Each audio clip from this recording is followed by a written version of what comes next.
discussed previously. So today we are going to talk about um, designing production ready ML systems, right? So the key word here is production ready. Okay. Before that, can we record this meeting? We have already started recording this meeting. Oh, okay, great, perfect. Okay, all right. So sorry again. So let me start again. So today's this call is about understanding the what it takes to design production ready ML systems, right?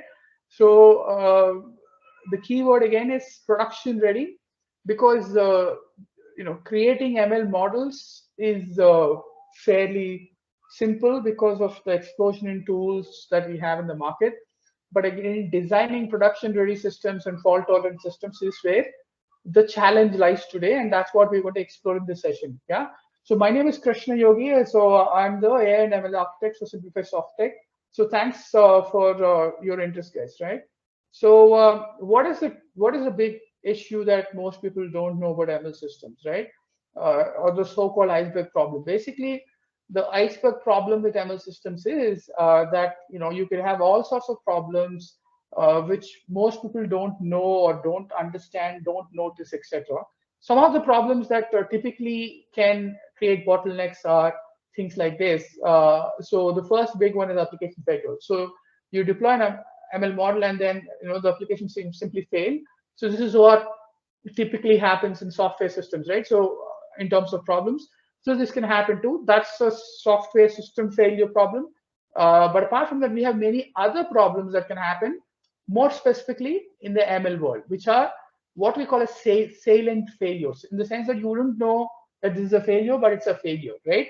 So one of the big examples is that you could have something called as data drift, right? So what is data drift? Basically, you've designed a model based on some data, but it's no longer useful because there is the underlying data has changed, or underlying predictions that you have done, they have changed, right? The other thing could be like, while you're doing this training and deployment, etc., there could be a feature expiry. So in the sense that whatever features you've used, some of them might not be relevant, or something new has come and then the current features have changed in some way that they're no longer useful in terms of prediction, right? That's called feature expiry. Then there could be things like we discussed, data drift, that could happen. There's a concept of concept drift.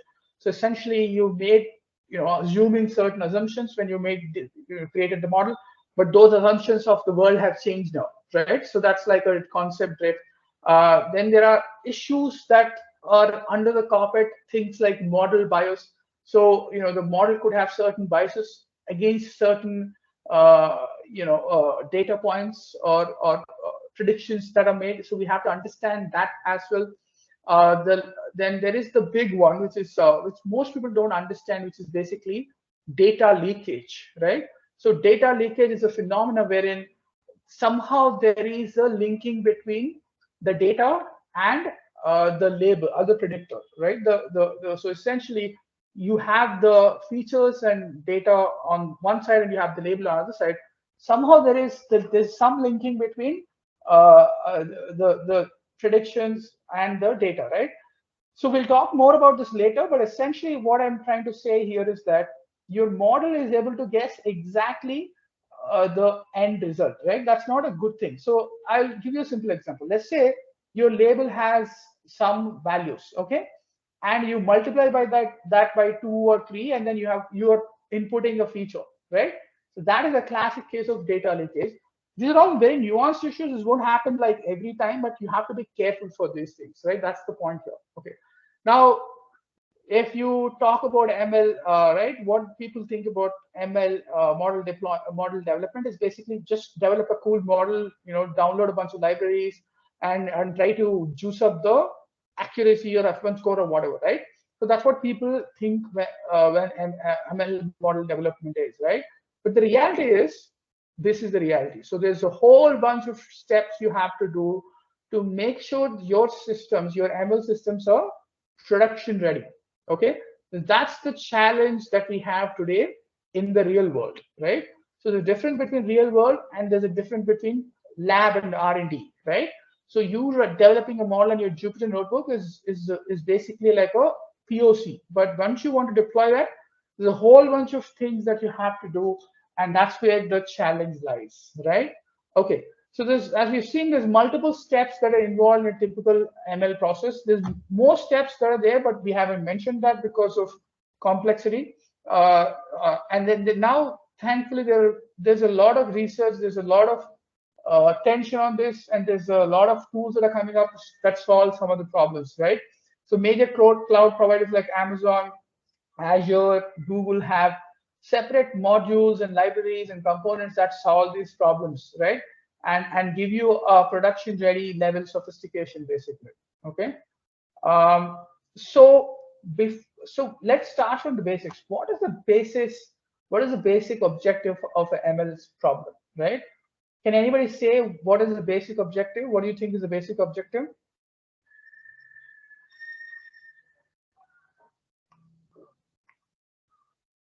Do something better than human. Do something that's better than human. Okay.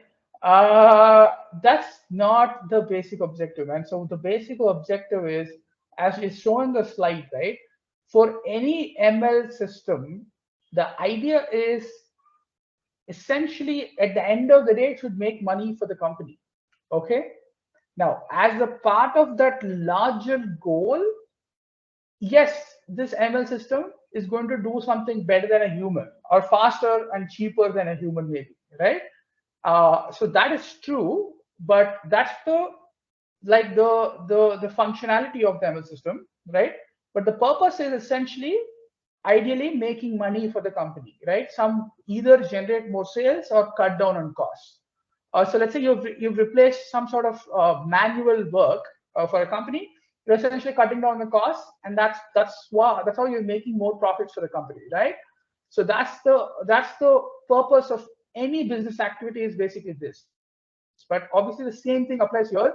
You have to also think of this because a lot of data scientists just don't understand this simple philosophy and don't align their work towards this, right? That's where there's a problem, basically. Now, why this is important is this, right? So ultimately, for a business, the question is not about juicing up accuracy. It's not about going from 90 to 93 or 95 percentile, right? It's more about, hey, let's say we were at 92, okay, or something, and are we able to generate enough business value by this model and deploying it, right? So that is the main question. So, and remember, you get business value only when you deploy, right? If you just develop a model, you don't get a business value. So you get business value only when you deploy, and the management is able to see something happening because of the models, right? So that's what I'm trying to tell here.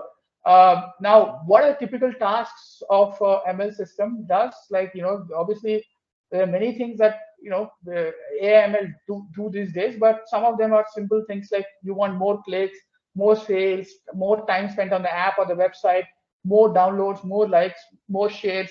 So these are all the things that ML systems today do.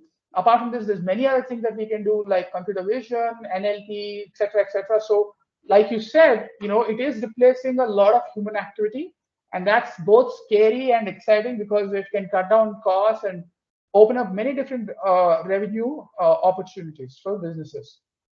Okay, so here's a very what do we say, a controversial or a very very basic question. Okay, so the question is more about, is it better to get more data or is it better to like work on a complicated and more sophisticated algorithm? What do you think will result better value for business in long term? I think that depends on the situation. At times, gathering more data could be more costly, and at times, better algorithms could, or robust algorithms could be time consuming, which might not be good either. So I think that depends pretty much on the problem. Okay, that's a great answer. But let's just say that you have data already. You have a lot of data, right? Should you use that data effectively, or should you work more on getting a better algorithm? Let's say that's the question.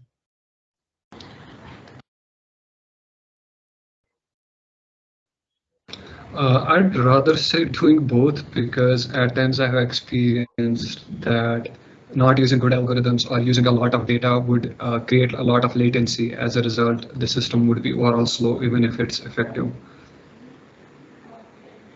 Okay. So listen. So basically, when we say better algorithm, right? So let's say the cutting edge algorithm you're using is some deep learning algorithm. So you want a better algorithm. How much time would it take to get the next best algorithm? That would take years of development or something like that, right? So that's highly unpredictable. Having said that, the interesting thing about deep learning algorithms these days is that if you have more data to play with, you can basically keep on training pretty much the way you want to, right? Let's say you could put a lot of CPUs, GPUs, whatnot, FPGAs and all that, and then train and get better accuracy, right? That's kind of more or less happening.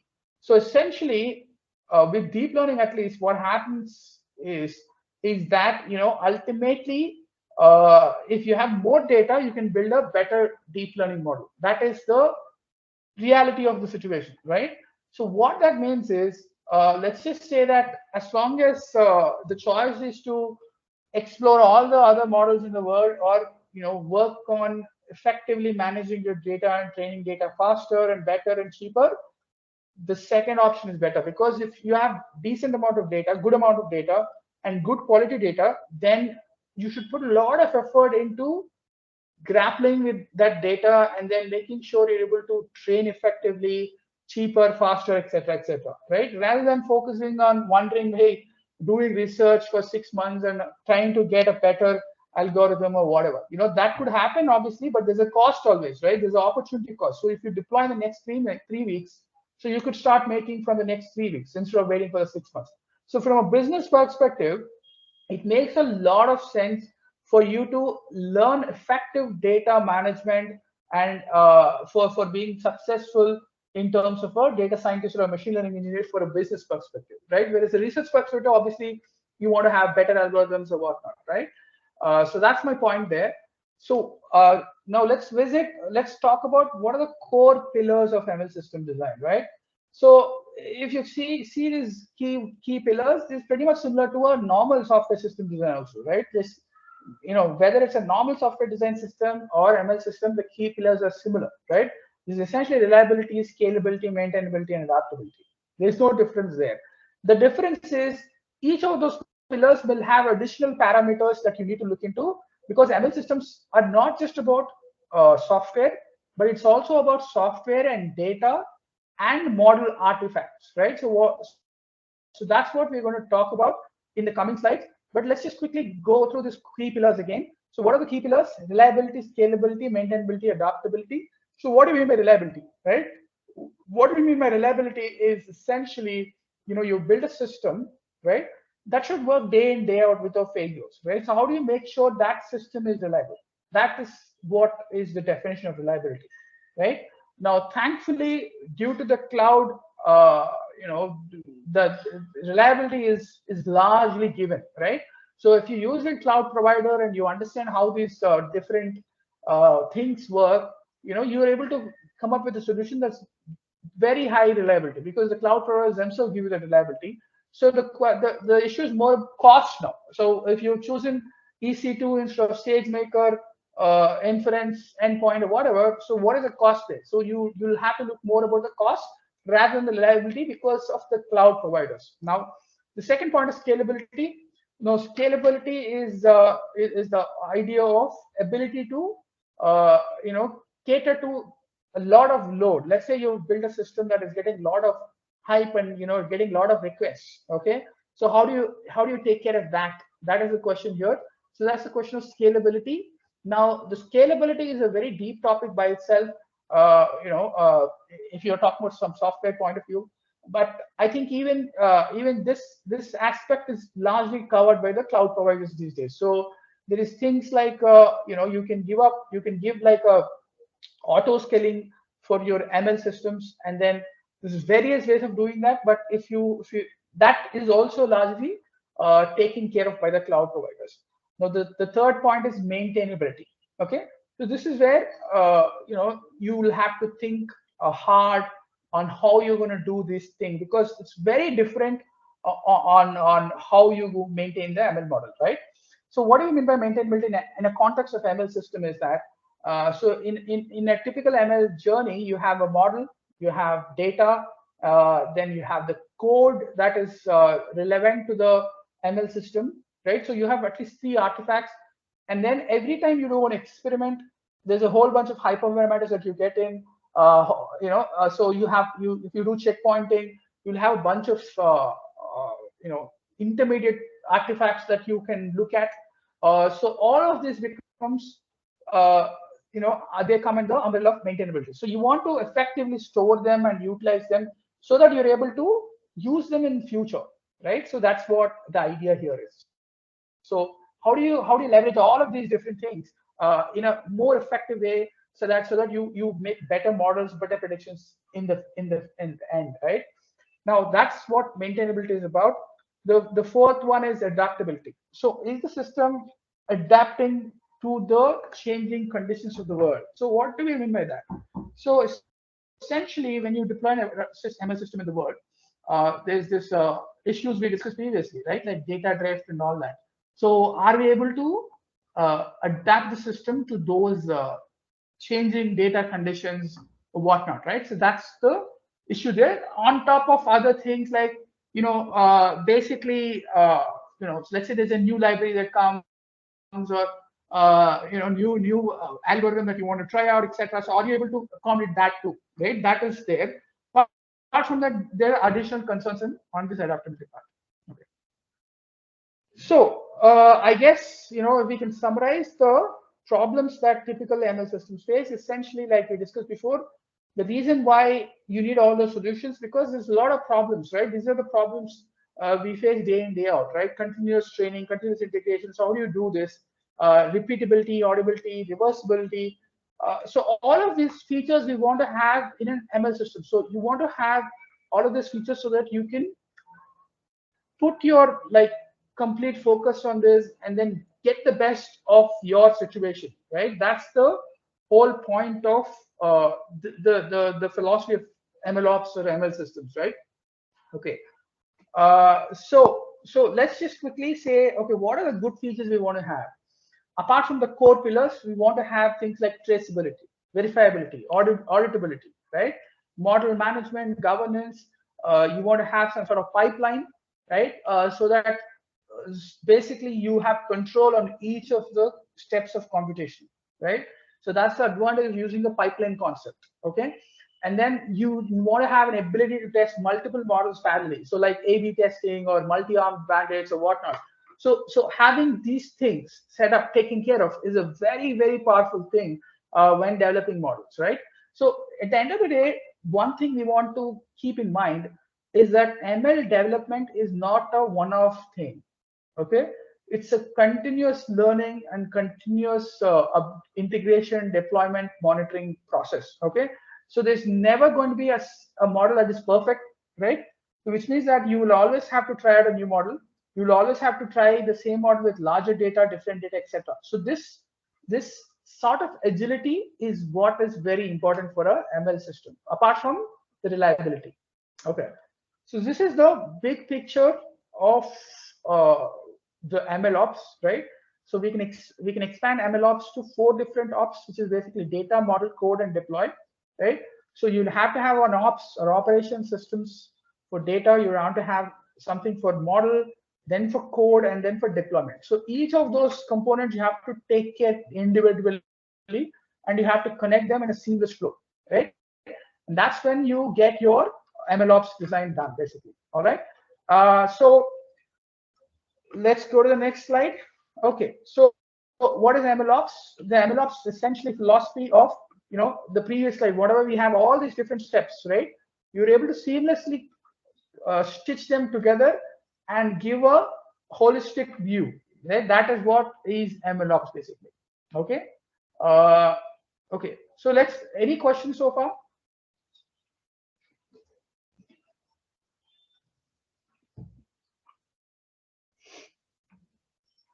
All right.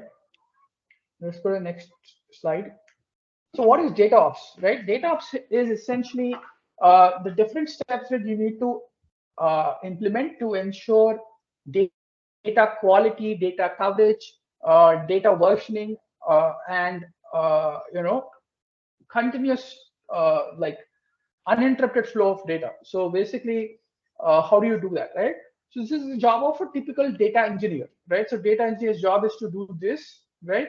So typically what they do is they employ certain statistical process controls for data pipelines to make sure that you're not getting junk data, right? They also employ tests like monitoring or validation, etc., to make sure you're getting the data the way you want. Okay, so ultimately, data science is all about data. So having a robust data governance and management philosophy is extremely important for success of data science. Okay, so apart from that, there are many other data validations that you have to do as a part of ML pipeline. Things like transformation, feature engineering, anomaly detection, schema enforcement, and valency enforcement. Valency enforcement is like, let's say you have a feature where it's a categorical feature. It has only 3 unique values. Let's say you build a model for 3 cities: Bangalore, Mumbai, and Hyderabad. Okay, and you're given codes for that. Now suddenly, you're seeing the data of Chennai. Okay, well, that's a problem because the model doesn't know what to do with Chennai, right? So that's what is a problem you will face. This is called valency. Okay, so you have to have certain mechanisms that you take care of when you get new data. So how do you do that? These are the questions you have to think of. Okay, apart from that, you want to have certain anomaly detection, as we discussed previously, and statistics. You have to generate statistics, etc. So some of these or all of these are covered very well with TensorFlow Extended. This is a great tool for that. Apart from TFX, there's many other tools also that the other cloud providers provide, so you can use those. But this is the philosophy. You need to understand these are things that you need to do. So what is model ops? Just give me a second, guys.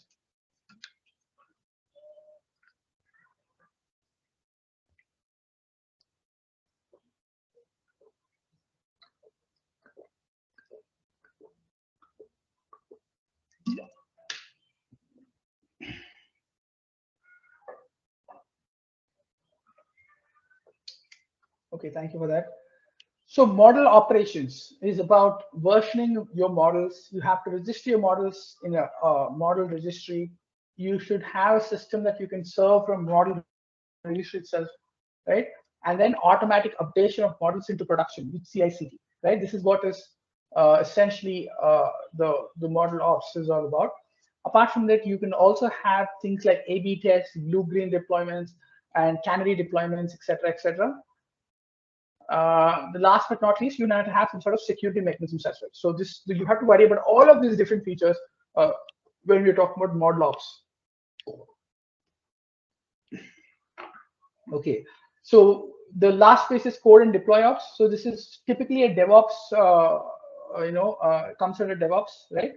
So things like code version controls, CI/CD triggers to GitHub Actions, and containerizing the code and the models basically, so that you're able to serve them, right? So containerization and deployment. Docker, you use Docker and Kubernetes for the same, right? So that's what we're talking about here. And also monitoring. So how is the model performing? When is up and running?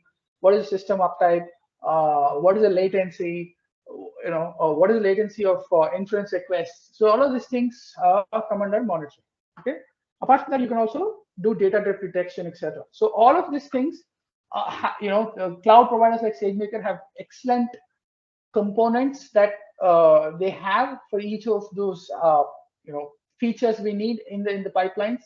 So we'll talk about SageMaker in a future session, but with different features, different components of SageMaker, etc. But that essentially these are all the building blocks of a ML system, right? So what are the solutions we have in the market, right? So we have different solutions for ML ops, right? So the big one is, I would say, SageMaker, because it's been there for quite some time, and Amazon AWS is quite mature platform. Then we have Azure ML, then we have Vertex AI, which is managed by Google. Apart from that, non-cloud ones were like library type ones are MLflow and Neptune AI. These are all like sort of like open source, so you can use them with any cloud provider, right? And so you will not have vendor lock-in. The other way, more sophisticated one is Kubeflow, which is essentially a orchestration platform as well, not just a MLOps platform. It's got an orchestration platform with Kubernetes, etc., and also a pipeline and DAG concept, which is very useful when it comes to running like massive jobs. So when you want to run massive jobs, you want to see how it's flowing through, etc., right? So this is Kubeflow can do that as well. Okay. So yeah, so thanks everyone for joining. So the next session we're going to talk about data engineering a little bit, and model training, optimizing, drift detection. We'll also talk about the different modules of SageMaker, etc., in the coming sessions. All right. So thanks again. So I hope you enjoyed the session. If you have any questions, let me know.